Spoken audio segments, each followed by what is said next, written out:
Halo kawan, selamat datang lagi lah Glenn di channel kami yang satu ini, Aha Misteri. Di video kali ini, aku bakalan ngebahas cerita yang agak ngeri-ngeri sedikit. Yang bakalan ku coba ulik kali ini soal 5 bocah pembunuh paling kejam dalam sejarah. Ada aja buat kerjaan ya kan. Aku waktu masih kecil dulu, sejahat-jahatnya aku nggak mungkin ada pikiran buat ngebunuh orang. Paling parah aja ya waktu jajan bakwan dulu lah. Belinya 6, bayarnya cuma 2. Garing. Jangan ikut ketawa Glenn, pasti adanya di antara kalian yang kayak gitu juga. Sedangkan 5 bocah ini, jiwa psikopatnya udah mulai kelihatan sejak mereka kecil. Penasaran Glenn kan? Ya udah langsung aja kita bahas. Yang pertama ada Eric Smith yang umurnya 13 tahun. Kalau dari keterangan orang tua si Eric ini, orangnya itu menggemaskan. Waktu ketemu kakek neneknya aja, dia pasti meluk cium cipika-cipiki sama orang ini. Yang kayak anak normal seumuran dia lah. Tapi ada kejadian di bulan Agustus tanggal 2 tahun 93 yang bakalan ngerubah hidup dia selamanya. Waktu itu si Eric baru pulang dari summer camp. Tahu kalian apa itu summer camp? Alah kalian itu pun nggak tahu. Summer camp ini sejenis tempat buat anak-anak ngumpul waktu liburan.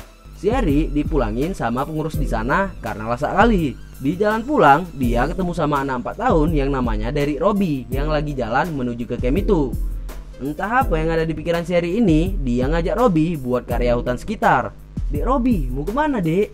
Mau ke camp bang, jawab si Robbie.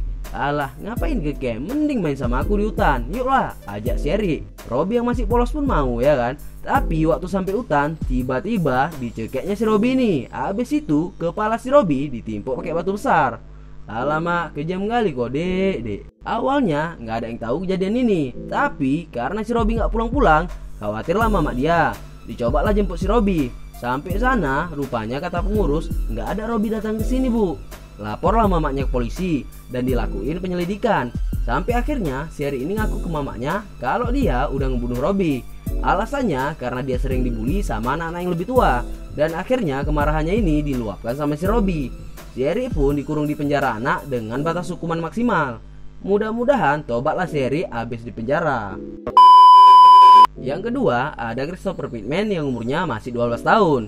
Kalau si Eric tadi dia ngebunuh orang lain, tapi sama orang tua dan kakek nenek dia masih baik-baik aja. Beda lagi ceritanya sama si Christopher Pittman ini. Yang dia bunuh itu malah kakek sama neneknya. Si Pittman memang anaknya agak bermasalah sedikit. Di umur dia yang 12 tahun aja udah 2 kali dia kabur dari rumah. Tapi ya kaburnya cek-cek lah, kayak kita-kita juga waktu masih kecil. Cuman dia lebih parah karena sampai ngancam bunuh diri dan harus dijemput sama polisi baru mau balik. Kurasa karena bebal kali kayak gini, orang tua dia nggak sanggup lagi ngurusnya. Jadi dikirimlah dia buat hidup sama kakek neneknya di California sana. Karena kondisi hidup dia yang berat, dia jadi punya sakit depresi dan minum obat rutin dari dokter. Di tanggal 28 November 2001, si Pittman ini banyak kali buat masalah. Paginya dia bertekak sama kawannya di bus sekolah. Dia juga ngajak berantem orang yang lagi main piano di gereja. Sampailah berita ini ke telinga kakek dia. Waktu pulang teplak, kena tebaslah dia sama tali pinggang. Kalau udah kayak gini, kita pasti biasanya ampun kek, ampun, nggak lagi aku kek, nggak lagi. Masuk ke kamar, nangis sampai besok ya kan. Tapi si Pittman ini nggak. Malah dia pergi ngambil shotgun di kamar kakeknya. Habis itu ditembaklah kakek sama nenek dia. Karena takut ketahuan, dia pun ngebakar rumah dan panik kabur sama mobil kakeknya. Tapi untungnya polisi gerak cepat dan nemuin dia. Sampai sekarang dia masih di penjara dengan hukuman 30 tahun penjara karena kejaman dia tadi. Ngeri kali ya kan. Yang ketiga ada Joshua Phillips yang umurnya masih 14 tahun. Anak yang ketiga ini lahir dari keluarga yang memang udah kurang beres. Karena ayahnya itu orang yang alkoholik sama suka main tangan. Jadi masa kecil dia berat. Sikit aja bikin salah langsung kena pisang goreng di mukanya.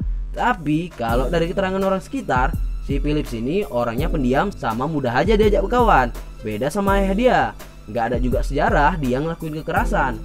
Cuma kejadian tanggal 3 November 98 ini ngerubah semua pandangan orang sama dia. Waktu itu si Phillips lagi sendiri di rumah. Orang tuanya lagi pergi. Datanglah Maddie Clifton, adik-adik perempuan yang umurnya 8 tahun ngajak dia main. Biasalah anak-anak main sama-sama waktu orang tuanya pergi. Ceritanya mereka lagi main baseball.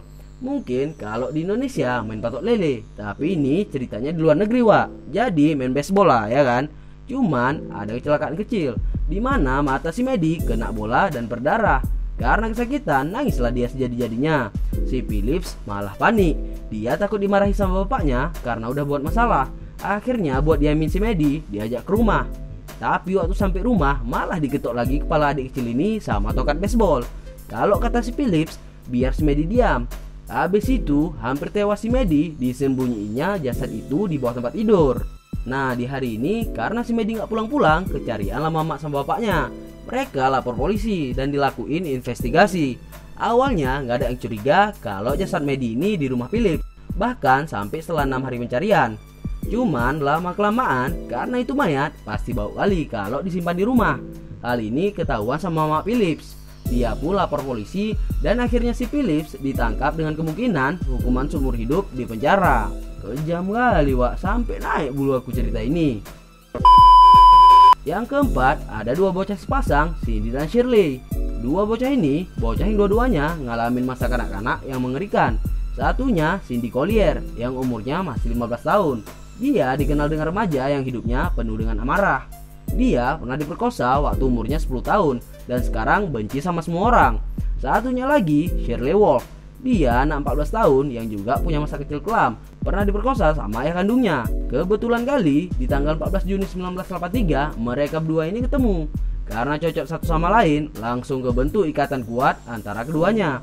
Kalian bayangin aja, baru 8 jam habis ketemu, mereka udah ngerencanain buat ngelakuin tindakan pencurian mobil di daerah itu. Di sini si Cindy bertindak kayak ketua. Kita harus ngebunuh yang punya mobil supaya nggak ketahuan sama polisi kalau kita nyuri mobil. Habis udah pikir keras, mereka setuju buat nargetin kakek-kakek atau nenek-nenek yang tinggal sendiri. Nah, di sini mereka pergi ke tempat kayak rumah-rumah orang tua. Di sana banyak target yang bisa dibunuh. Mulailah ngetok dari satu rumah ke rumah lain. Ya pasti banyak yang nggak ngebukain pintu karena mereka terlihat mencurigakan. Tapi ada satu orang nenek yang namanya Anne Brackett, 85 tahun usianya, ngebukain pintu buat para gadis ini. Berceritalah orang ini ya kan, selama kurang lebih 1 jam.